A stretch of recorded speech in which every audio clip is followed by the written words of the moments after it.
Hello everyone, Bianca here. Today we are going to go through our FIRAC lesson for semester 2. So I want you to go ahead and open your lesson that you downloaded from Blackboard and keep it alongside as we work through this class. So I want you to read through your lesson up to where it starts with task 1. So everything in front of that, I want you to read. So basically that just explains that a FIRAC is a case summary where you summarize your case in order to remember, in order to memorize, in order to be able to look back at case law in a much easier and faster way. And then it also explains to you the different components of the FIRAC, which is facts, issues, rule of law, application and conclusion. Now, I'm not going to explain each one in detail because they are explained in your lesson. You can also go back to semester 1's videos, especially video number 3 on the YouTube channel, and look at that again. Okay, so facts is basically all the facts of the case: who, what, where, when, why, those type of things. All of those, just making sure that you understand who's involved, why is there a case, what are we speaking about, where are we, and those type of things. The issue is, what is the problem at hand, why are we in court, what are we trying to decide. Then the rule of law is all the rules used by the judge to make a decision. So pay attention, this is not the rules used by the council or matter of factly referred to. These are the rules actually used to come to a conclusion. Then the application is where you take all of your rules and apply it to the facts. That's basically the place where you say, okay, this is the fact is what was presented in court. The rule of law is what the judge looked at in order to make his decision, and then the judge decided this concerning each thing. Okay, so how did the judge apply the knowledge of the rule of law onto the facts, and how did he describe his decision? Because he talks a lot, he explains his decision making process, and that is your application part. So everything the judge basically uses to explain how he got to the conclusion. And then your conclusion is the overall decision that the judge makes, the verdict that is given, and that would be the ending of your case. Moving on, we're going to look at some reminders from first semester that you have to use when looking at a case. So first we have the different types of proceedings. You always have to figure out, what are you working with? Are you working with criminal proceedings or civil proceedings? Why do you have to do that? First of all, it's going to influence your conclusion. It's going to influence what type of issue you have. It's going to influence in which court you are, or whether you are in court, because civil proceedings can be done outside of court. It's going to determine the way you present your facts as well, and your application, and it's also going to determine which law you make use of, public law or private law, and lastly, it will also determine what your parties are called. If it is an appeal case, when it is basically when there was a decision made, the person is not happy with it, they are appealing it, going back to court. Then if it was a criminal case and it's a criminal appeal, they would be appealing the sentence or appealing the conviction. So the sentence would be how long they are basically punished or imprisoned or have to go to rehab or whatever, the length or duration or the type of sentence. And then appealing the conviction is whether they should have been found guilty or not. Okay, so they're not happy with being guilty, so they want to be innocent, and then they appeal. Or the person was innocent and someone else is not happy and they're appealing the conviction. Then if it was a civil case and it is appealed, then you will be appealing the decision.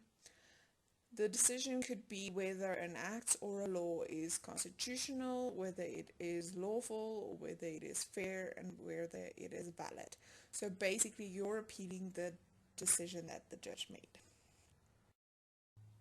Something you should also remember is the hierarchy of the courts. So where you are in the courts and the precedent that follows, who should listen to who, those type of things. And you should also look at what the parties are called, because this is basically a clue to figure out a lot of other things.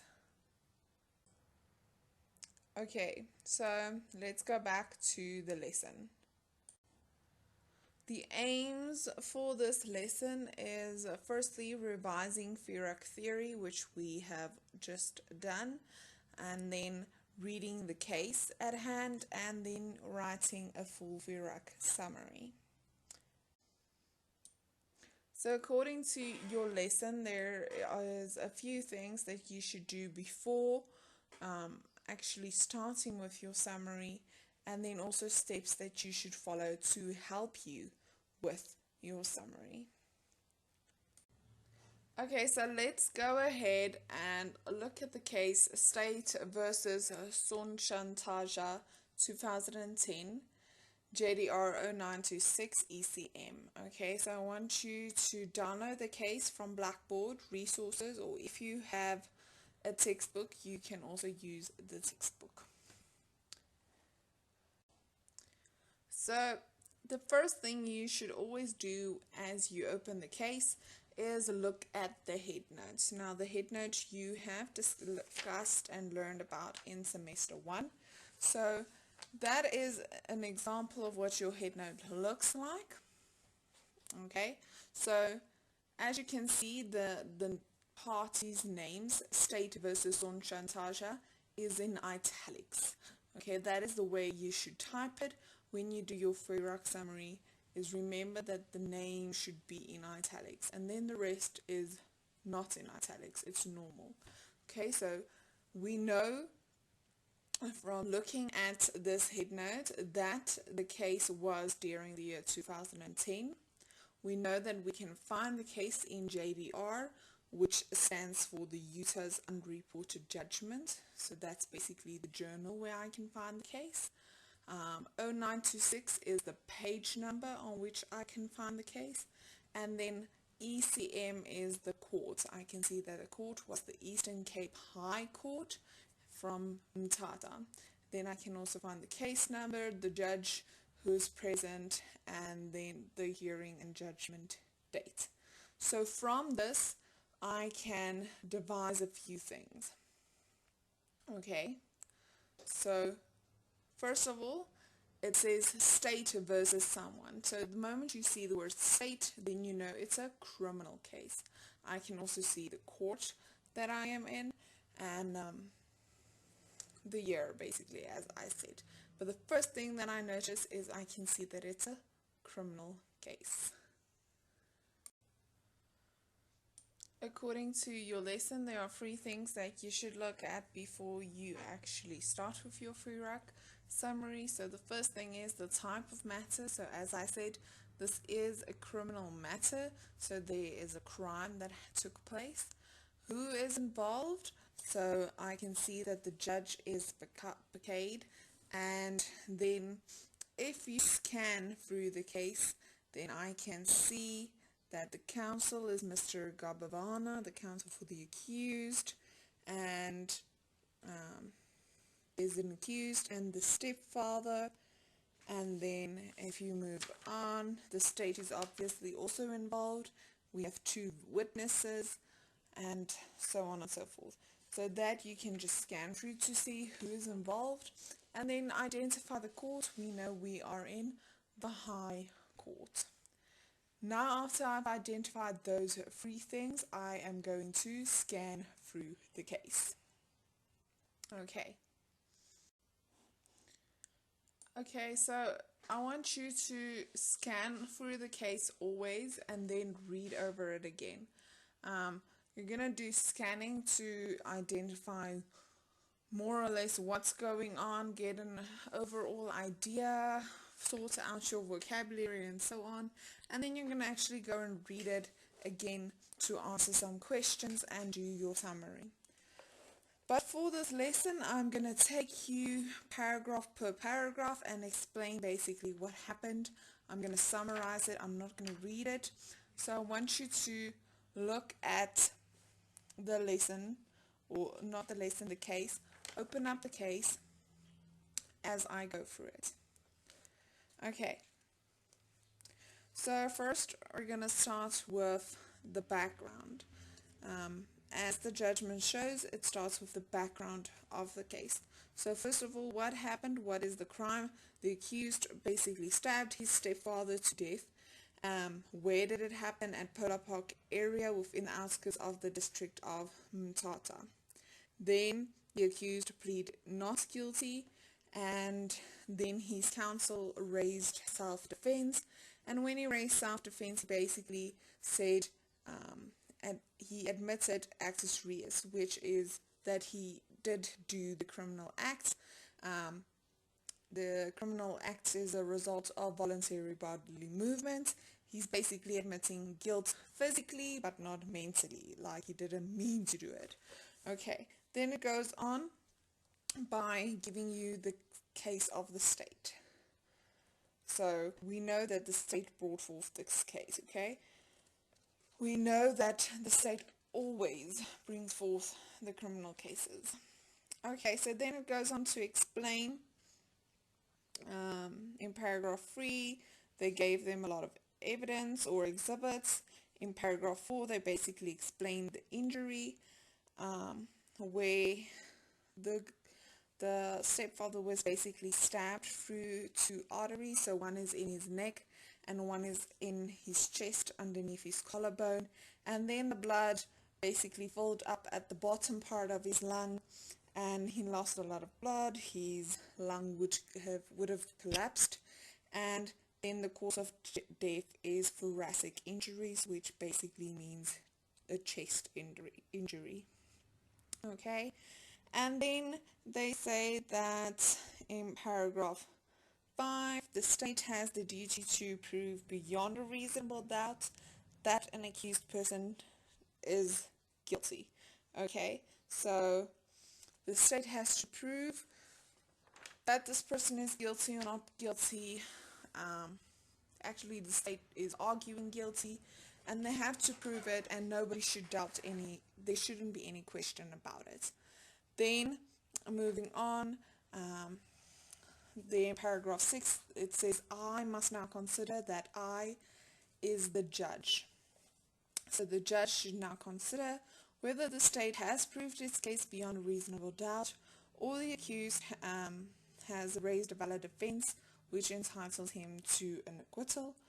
And then they go on to speak about the 2 witnesses. What was the witnesses' evidence? So first, Nomvanu basically said that she saw the accused running away with the knife, and the deceased was in the passage falling to his death, basically. And she also mentioned that the accused's mother was killed by this disease. So the boy's mother was killed by his stepfather in 2004, and basically they end off by saying, The only thing they really used from her entire witness was the fact that they could prove that the guy, the accused, was in the alley and that the stabbing did occur with a knife. And then his cousin Zukiswa basically said that he came to her and told her that they had an argument. The knife fell, he picked it up and stabbed him. And then it goes on to speak in paragraph 9 that the evidence, all of the evidence given by the witness, was not challenged as it should have been by the accused. The accused should have challenged it. And there is a principle of cross-examination which basically has to take place. So there's a rule of cross-examination that the accused and his counsel had to have followed.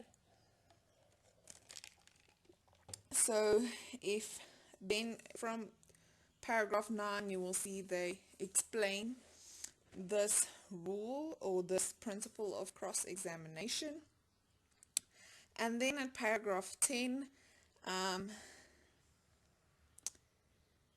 it basically just says that it is not necessary to cross-examine if it is clear that prior notice has been given to the witness that honesty is being impeached and blah blah blah. So just going on about the rule again. Then what happened to the evidence of Zukiswa in paragraph 11. So then the accused basically said no, he never went to her, he never told her the story.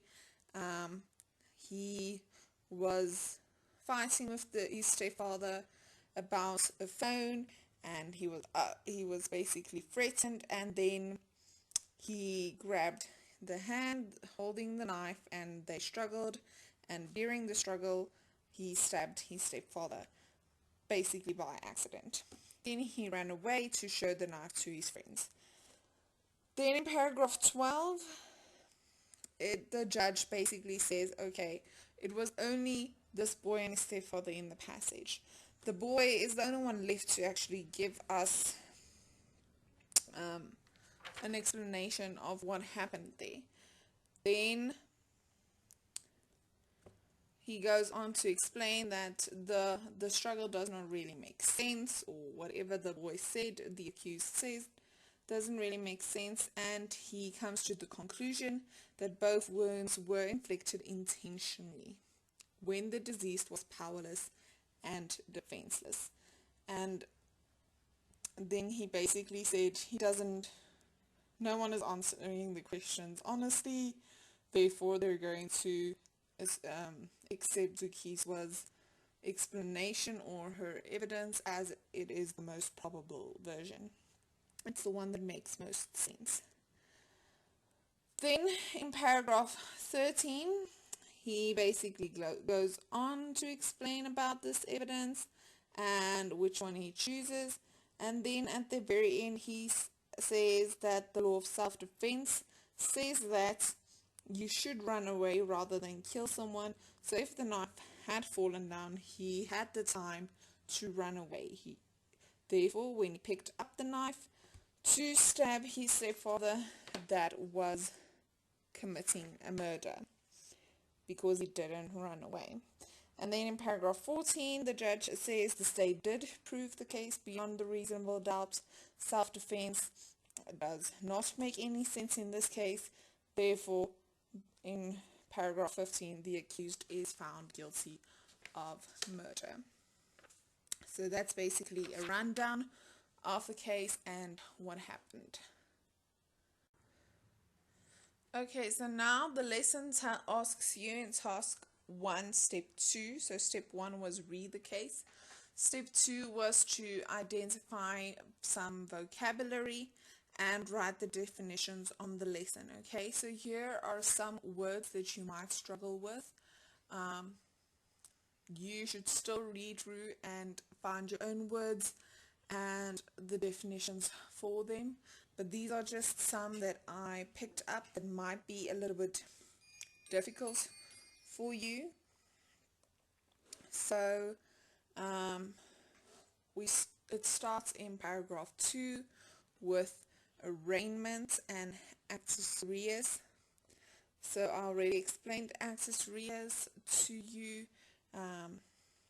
Arraignment is basically just the first time they were in court, they were heard in court.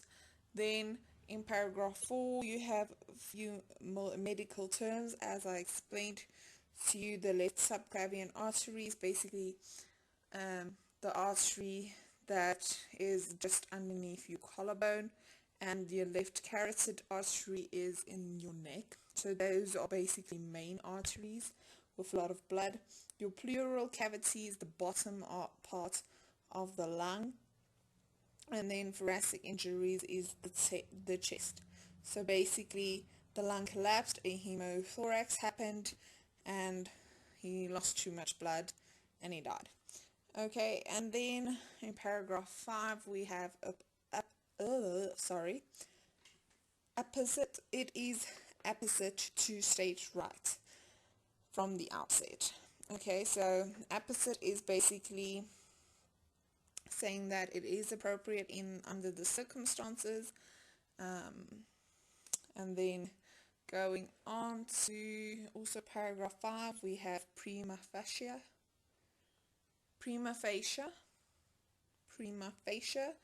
and prima facie means on its first encounter. So basically at the first face, if you translate it directly. So at the first impression, that's what that means. Then we have in paragraph 9 emanates. Paragraph 9 emanates is just to originate from. Then we have the word imputation, which is an accusation. Then enunciate is just to express or define clearly. Then paragraph 10 we have impeached, which is to call upon the integrity of someone, or to question their integrity. Then we have disavowed in paragraph 11, which is to deny any support or responsibility of something. And then we have demeanor in paragraph 12 on the next page. So the demeanor is basically the outward behavior, or the outward behavior that someone is giving off. And then candidly is honestly, prudent is acting with thoughts of the future. And then paragraph 14 we have palpably, which basically means clearly. Okay, so add on your own words there and write down your definitions. This helps you to understand the case and understand what you are reading. And it also helps you to paraphrase, because now you understand the sentence and you can put it in your own words. Now we can move on to task 1, step 3. So step 3 asks you to answer a few questions. So I would advise you to highlight it within your work or within the case, and then you can highlight on the PDF itself. There is an option for you to highlight if you use a PDF viewer, or you can highlight in your book or print it out for yourself. And then also just within your lesson, answer the questions. Okay, I know there's no lines for you, but I would advise you to answer it in any way. Just type it in. It's going to help you do step 4. Okay, so who are the parties involved? Where did this issue arise, and what objects are involved? So the parties involved, I already spoke about that. We know who's involved. It's the boy and his stepfather, and the counsels and the witnesses. Then where did this issue arise? It was in Polar Park area outside of Mthatha. And what was the objects involved? A stabbing, so a knife. What is the issue before the court? Why are we in court? Because we need to figure out whether this guy is guilty or not, and was it self-defense or not, and then what's the legislations, the acts, or the court cases, or the authority that was used in the court's reasoning. So basically, what did the judge use to make a decision? You can look that up yourself, and then look back to the facts of the case and the rule of law. So after you've done question or the first bullet and the third bullet, now you are going to apply the third bullet onto the first bullet. Okay, so apply the rule of law to the facts of the case. So basically, you are going to describe what the judge said. How did he use the rule, and explain his decision. Okay. How did he use the rule, apply it to what happened, and come to a decision on that thing. And then what is the conclusion of the case? So what is his overall finding or decision? When you have done with step 3, you're going to do step 4, which is actively look for the answers to questions above, highlight or underline them in the case. So that's basically step 3 and 4 is the same thing, or it works together. Then step 5, you have to write your answers in the summary format in the space provided on the lesson. So you will see there are subdivisions for you on the lesson, and you just fill in the answers under each subtitle. Now the next thing you have to do is you have to rewrite that FIRAC summary that you just did, but now you have to do it in your own words. You have to paraphrase it. Make sure it's your own words. Don't copy directly from the text. Make sure that it flows and there's cohesion and look at your grammar and so on and so forth.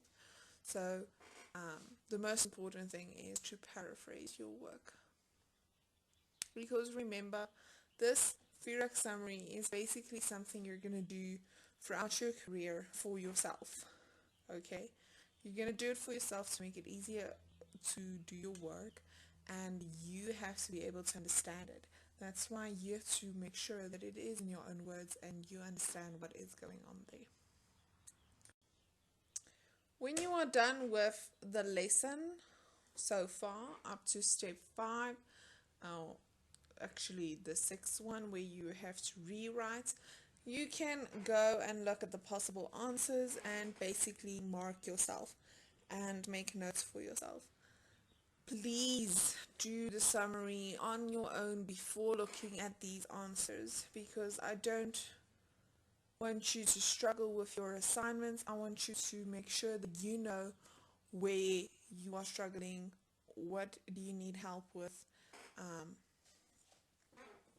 Make sure that you actually understand each section of the FIRAC and so on. So do it on your own before going on with the video. So if you haven't done it yet, pause the video and do your work first, and then come back and continue.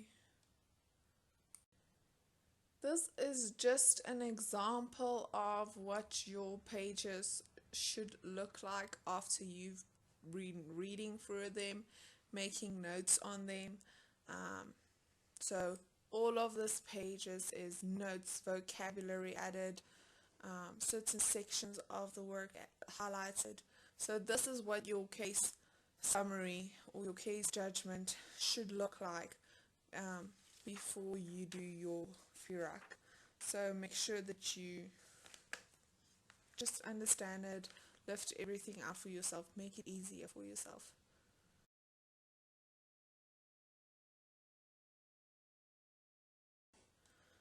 Okay, so let's look at the summary itself. So what are our facts? Simpiwe Emson Shantasha is accused of murdering his stepfather. He is represented by Mr. Kabavana. The case is brought to the court by the state, and there are 2 state witnesses in this case, Mrs. Novanu and Zukizwa. So that's basically who is involved in this case. Then the accused is charged with the murder of his stepfather by stabbing him with a knife with intent to kill. So why are we in court, or the action, what happened. Then the alleged offense took place in the Polar Park area on the outskirts of the district of Mthatha. So where did it take place? The accused pleaded not guilty to the charge of murder. Mr. Gavavana confirmed the plea and also raised self-defense as the defense of the accused. That goes on to explain why we are in court and what the case is about. So again, these are more or less the things that you should have within your summary. It shouldn't be this word for word. It should be in your own words, but it should not be bulleted. It should look like a summary, just like this, like a paragraph. That should be the format of your facts. Then your issue is also a paragraph format. So what was the issue within the case? The judge must decide whether the state has proved beyond reasonable doubt that the accused is guilty of murder, or whether the accused has raised a valid defense which entitles him to an acquittal. The rule of law is the only part that you will not have to put in paragraph form yet. You might do it later on at a later stage, but you don't have to do that yet. So the rule of law will be in bullet point form. It can be legislation, case law, any type of rule or act. And whenever you use a rule or an act or a case, make sure that you write it correctly. But in this case, the judge used the following rules to make decisions. So we looked at the law of self-defense. Then he looked at the fact that the state has a duty to prove its case beyond a reasonable doubt. And he also looked at the rule of cross-examination by the accused or his representative. Now, looking at the application, what was the application? So what did the judge say? So firstly, only the accused and the deceased were present in the passage when the actus reus, the guilty act, was committed. Thus, the accused is the only person who can give credible evidence of how the deceased sustained the two fatal injuries in the chest. The inference, the conclusion, is therefore that both wounds were inflicted intentionally when the deceased was powerless and defenseless. The accused also contradicted himself in many ways. So that is what the judge basically said upon the act itself. Okay, so whether he's the self-defense basically. Then it goes on to say, regarding the contradictory versions of the accused and Zukiswa, it is prudent to accept the more probable version. So this is all about the rule of cross-examination. The evidence of Zukiswa was not only unchallenged, but the version of the accused was not put to her. The accused had a duty to introduce his defense by putting it to state witnesses who gave evidence in the trial, especially Zukiswa, who implicated him. He had an opportunity to run away after picking up the knife. The law of self-defense advocates that a person should run away rather than kill. If he prefers to kill when he has such an opportunity, then he is guilty of murder. So then again, it comes back to the rule of self-defense. So below is just a trick that you can use when preparing for your summary. So you can give the rule, then give the explanation of the rule, like how did the judge explain it and how did the judge apply it, what did the judge say about the rule, and make a decision regarding that rule. So this is not something you should do in your summary. This is just basically like your draft session where you are prepping or trying to find out what your application is, and you do not have to make use of this. It's just a trick to help you. Moving on. Okay, and lastly, the judge found that the state has proved its case beyond a reasonable doubt and that the defense of self-defense raised by the accused is palpably false, as he was the aggressor. Therefore, the accused is found guilty of murder.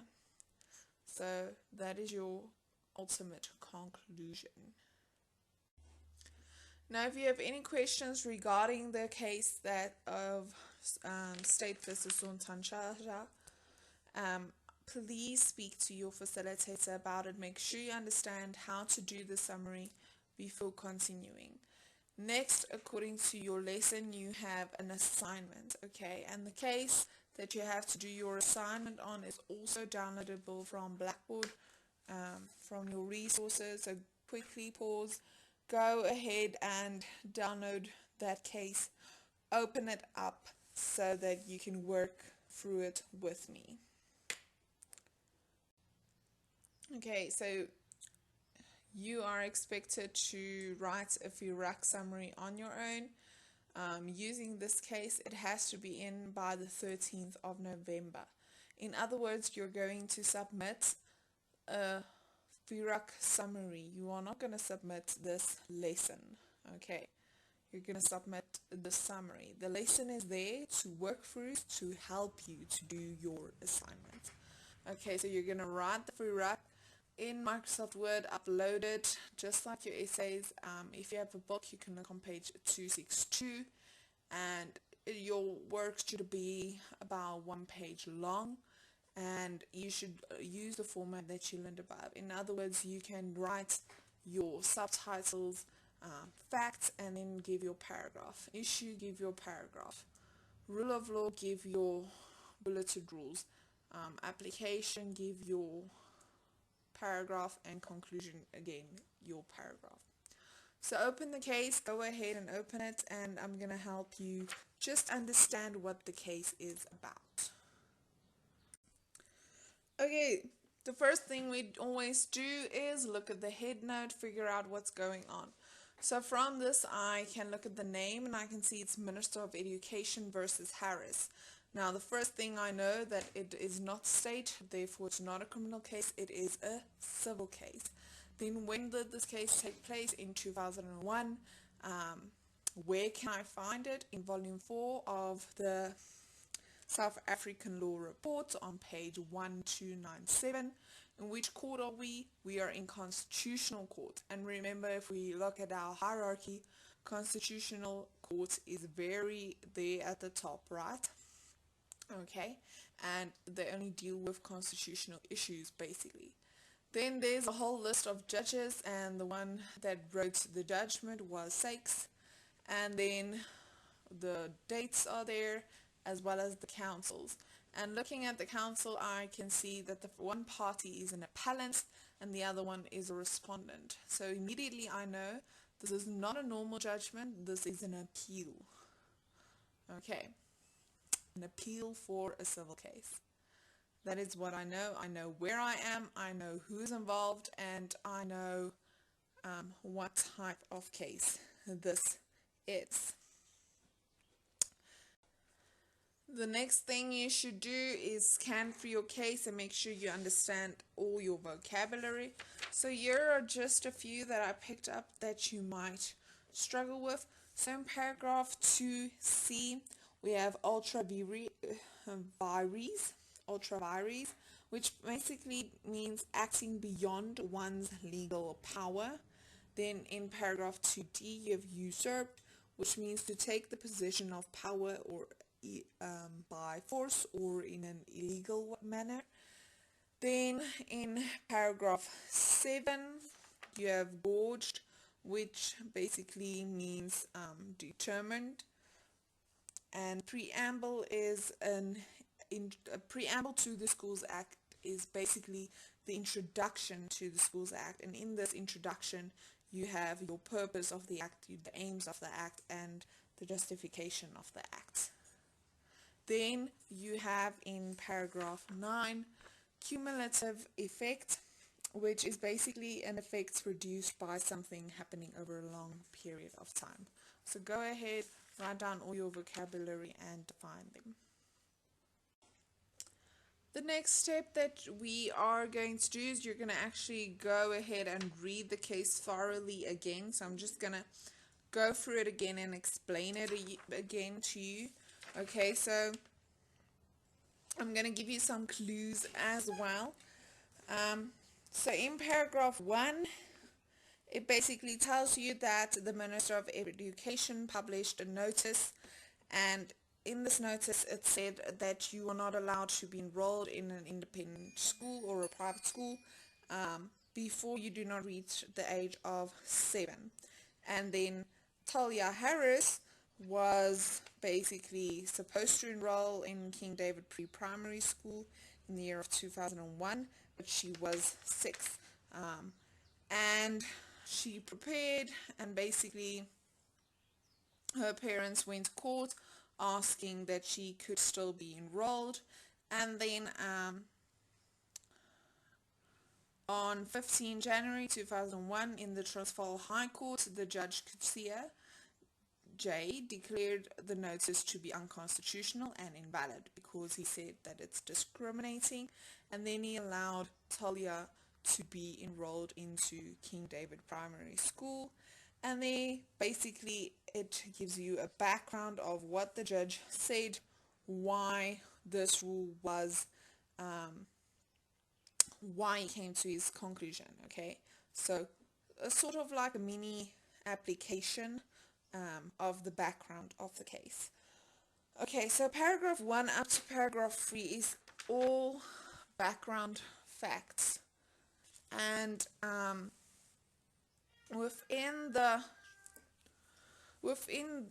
when you do your FIRAC summary and it is an appeal, you should always mention the background facts as well as the current facts. Okay, so make sure that you mention both within your summary.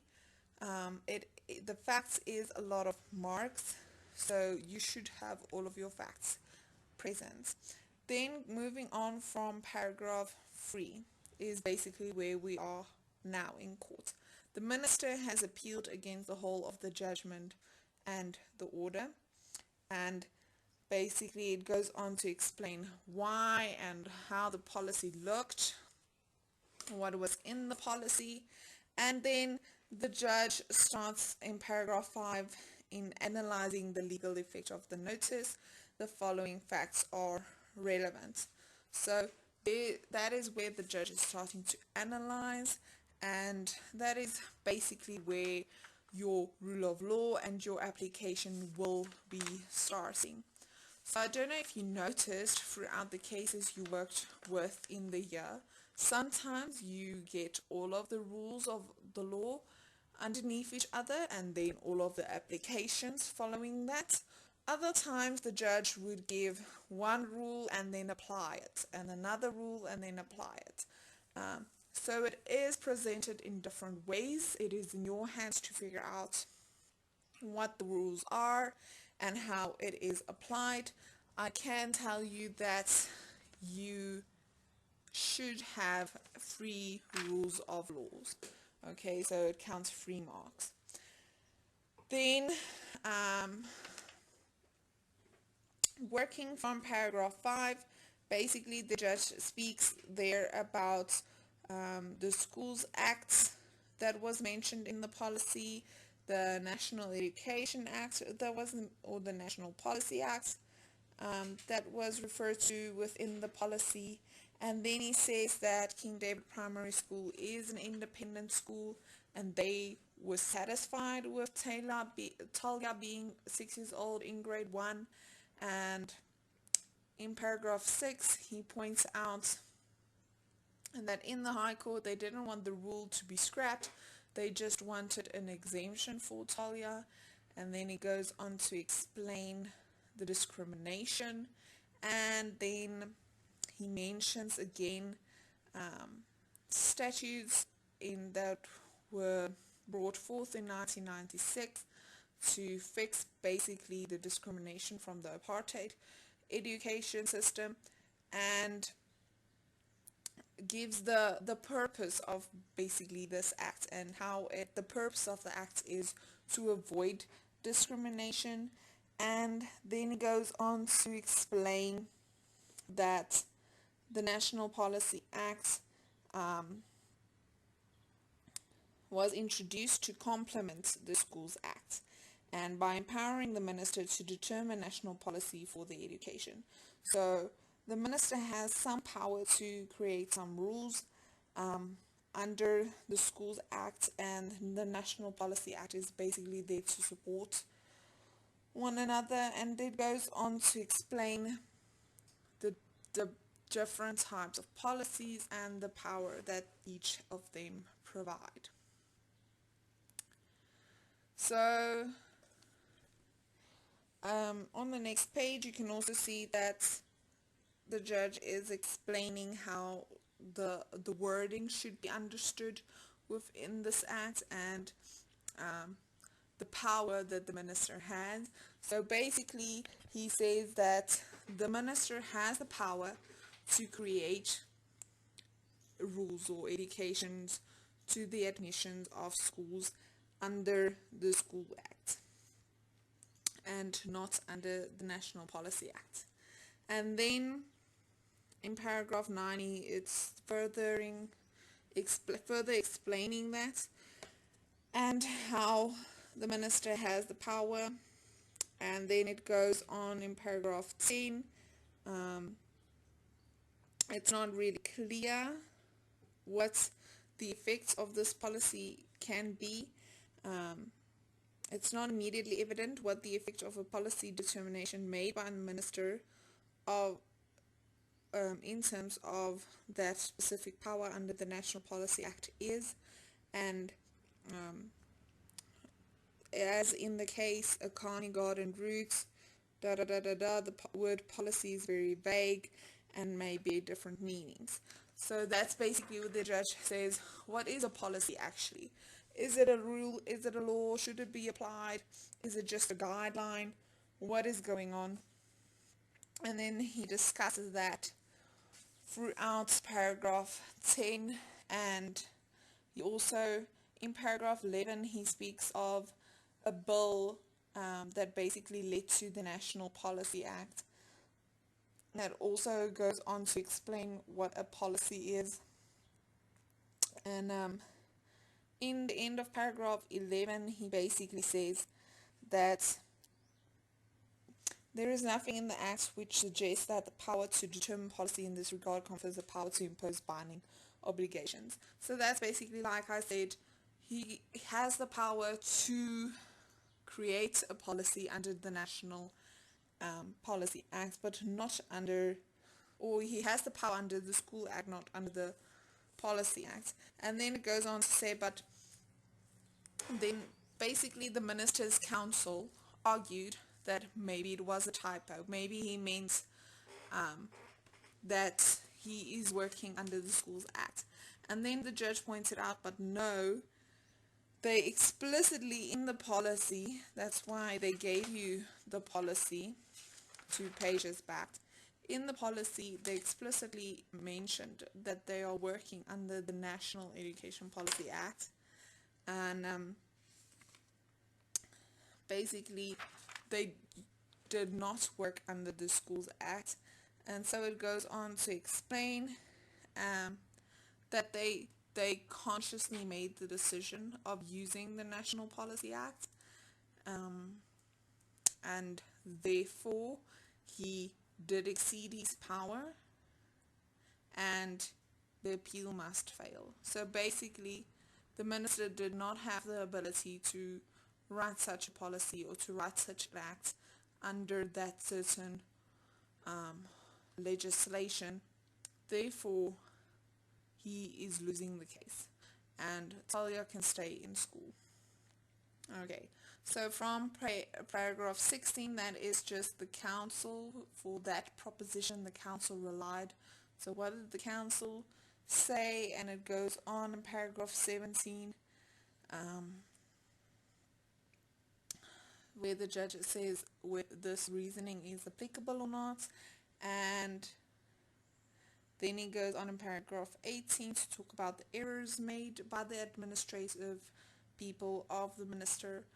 And in paragraph 19 he comes to a conclusion about this and says that he's not really going to speak about the rest of the constitutional questions that were raised because it's not really relevant to the outcome of this case. And then he comes to an appeal at the bottom of paragraph 19, or to a conclusion there, and then his overall conclusion is in paragraph 20. So if you still don't understand the case, or you're still a bit lost, because this is a very long case, you're more than welcome to contact your facilitator for extra help. But I do believe that I gave you a lot of clues and explained it very well, and that you will be able to use this guidelines to create your FIRAC summary very much correctly. So okay, so now that you have read the case and you are tired of my voice, you're going to actually do the FIRAC summary on your own. So on the left you can see an example of how a finished FIRAC summary would look. So this is the one of your lesson. This is how it would look. So everything is in paragraph form except your rule of law, and that is what the overall image should look like when you submit. Okay, so lastly, I want you to please remember to paraphrase, because the moment you have 5 or more words directly after each other copied from the text, you will receive 0 for this assignment. This is your official warning. We are marking plagiarism extremely seriously in the FIRAC, so I want you to count 5 words or more than 5 words consecutively copied from the text. Even if it's words like is or a, you will get 0. You cannot plagiarize at all within this assignment. Don't lose 20 marks just because you cannot find your own words. Ensure that you paraphrase. Paraphrase every single sentence, every single thing. If you struggle to paraphrase, you can ask your facilitator for some strategies to help you do that. And if you have any questions, also ask them. If you want to clarify something that I said throughout this lesson, you're welcome to email me. And you can also look at last semester's lesson on the YouTube channel further. Good luck, and I hope that it makes a lot of sense and that you can figure out the summary without sweating about it. Enjoy your day further. Goodbye.